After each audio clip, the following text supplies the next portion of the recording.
Approval could come today, allowing grounded Boeing jets back into the air. Marketplace Morning Report is supported by the United States Postal Service, offering postage stamps for purchase at more than 40,000 supermarkets, drugstores, office suppliers, and wholesale clubs. And by C3.ai. C3.ai software enables organizations to use artificial intelligence at enterprise scale, solving previously unsolvable business problems. Learn more at C3.ai. I'm David Brancaccio. U.S. regulators are expected today to clear Boeing 737 MAX airplanes to fly again. The plane has been grounded after a pair of deadly crashes revealed design flaws and trouble in the air certification process. Marketplace's Nova Safo is following this. And the Federal Aviation Administration is expected to require that MAX planes that have already been built and delivered undergo software modifications to the automatic anti-stall system called MCAS. Now, that system was faulted for the pair of crashes nearly 2 years ago that killed 346 people. The modifications will, among other things, prevent MCAS from overriding pilot commands and pointing the plane's nose down. Also, MAX pilots will be required to get new simulator training. Boeing had wanted to avoid that to help control costs for airlines. It was a key selling point for the MAX initially, so that's a significant change that pilots, in fact, will need simulator training to fly the new plane, David. Now, if the FAA does lift the ban today, as a practical matter, when could passengers find themselves on one of these MAXs? Well, American Airlines says it's planning to resume MAX flights at the end of December. Southwest, which has the most MAX jets, says it'll take until the spring of next year or early summer before it uses the planes. There are also hundreds of MAX planes that have been built but have nowhere to go. Boeing has them in storage. The FAA has to inspect each one of those in person. That's going to take a year or more, David. Nova, thank you. Lots of home improvement going on for those who managed to keep their income flowing during this pandemic. Home Depot profits yesterday beat expectations. Rival Lowe's reports its July to September results this morning. But as they say, winter is coming. We got Marketplace's Andy Euler on this one. Home Depot told investors that this summer people spent a lot on big ticket items, things like riding lawnmowers and outdoor power equipment. But as Sonia Lipinski at Alex Partners points out, companies can't count on these one-time purchases in the future. How are they going to keep engaging and expanding their consumer base? Because a lot of these things are one-time deals, and there's only so much we can improve and fix up. She says, as long as we're stuck at home improvement retailers should be in good shape. But Neil Saunders at Global Data says in the fourth quarter, the growth rates may come down a bit. Because obviously we're not going to spend as much on the garden, which has been a big area of home improvement spending over the summer months. And as it gets into winter, people just don't spend as much time outdoors. Though he says some restaurants and bars will be making improvements to keep customers eating outdoors through the winter.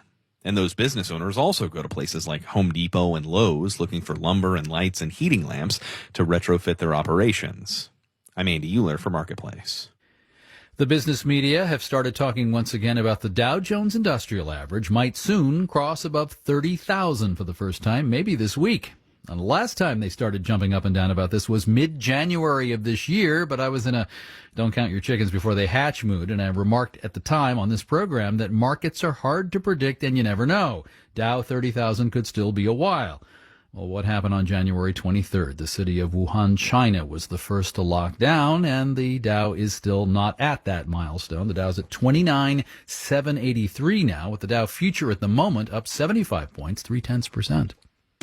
Marketplace Morning Report is supported by HIMSS, offering men access to licensed medical professionals online who can evaluate conditions including hair loss, mental health, and more. If appropriate, prescription products can be purchased and shipped direct. More at 4hims.com/2020. And by Progressive Insurance, offering a way to buy home insurance with their Home Quote Explorer tool. Custom quotes and rates are available online. Learn more at progressive.com or 1-800-PROGRESSIVE. Now that's Progressive. And by Indeed, committed to helping businesses find quality candidates so managers can hire the person who is a good fit. More at Indeed.com/credit. When Chinese manufacturers were hit by the pandemic, they'd already been dealing with higher U.S. tariffs on billions of dollars worth of their exports. With Joe Biden as president, there's no indication this will change anytime soon. Here's our China correspondent, Jennifer Pack. When we visited the Changjian factory more than a year ago, every pair of shoes sewn here in southern China was sold to America. Once its products were subject to an extra U.S. tariff, the company boss Tony Teng shifted manufacturing to the firm's other factories. Most of our production has moved out of China to Cambodia and Vietnam.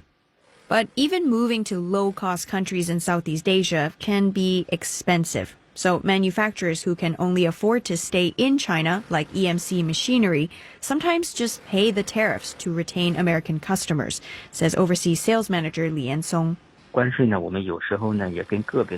the U.S. tariffs, we sometimes split the extra cost with our clients and make less profit on the transactions. Other exporters make it worthwhile for Americans to pay the extra tariffs by upgrading their products or services. Claudia Zhou, with a metal and plastic parts manufacturer, says the firm tries to attract and retain American customers by providing more efficient service. Clients can upload diagrams of what customized parts they want. Our online system quotes them a price almost right away. The whole ordering process can be done in a day rather than a week. Exporters not subject to American tariffs are also revising their business plans. Initially, the U.S. Trade Representative wanted to place additional duties on medical syringes. Didn't happen. But during that period of uncertainty, medical equipment supplier Miao Liping lost his biggest American client to a company in South Korea. He says he doesn't ever want to rely totally on the U.S. market. We've switched our focus to Europe and the domestic Chinese market because of the impact of the U.S.-China trade war. And this business plan won't change, even with a new president coming in January, he says, because he thinks U.S.-China relations will remain tense. In Shanghai, I'm Jennifer Pack for Marketplace. And the FDA late yesterday approved Lucira Health's test kit for COVID, where people can check at home without having to send out the sample. Swizzle the swab in a little vessel, stick it in the handy unit, and an LED light glows ready, done, positive or negative, 30 minutes. This could take pressure off overburdened COVID testing facilities, but there's concern that if people test positive, public health authorities may never know. The unit is for people 14 and older. I'm David Brancaccio, Marketplace Morning Report from APM, American Public Media.